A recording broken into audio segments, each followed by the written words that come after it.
Hello, welcome back to the channel. Today, we dive right into the process of setting up custom fields in teamwork.com, your guide for 2025.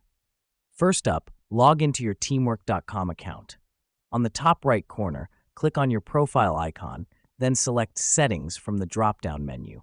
This takes you to the Settings page where most of the customization magic happens. Now that we've done that, we move on to the Custom Fields tab. This is located on the left sidebar of your settings page. The reason we do this is to access the area where we can create and manage custom fields specific to your organizational needs. Once you're in, you'll see the Add Custom Field button. It's a green button located at the top right corner of the page. Click on it. This helps us because we can now start creating our custom field.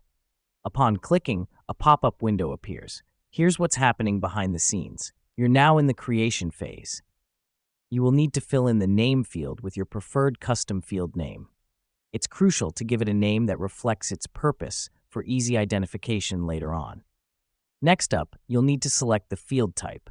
This could be text, number, date, etc., depending on the kind of data you want the field to store. The reason we do this is to define the data type for your custom field. For example, if you want a custom field for project deadline, you would select date as the field type. Then, there's an optional step. You can fill in the description field. This is not mandatory, but let me explain why this matters.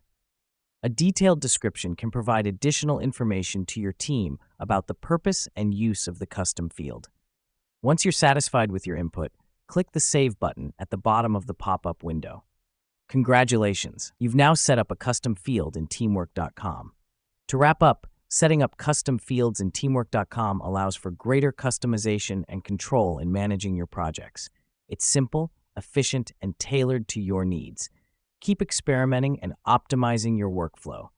Thanks for tuning in, and we'll see you in the next one.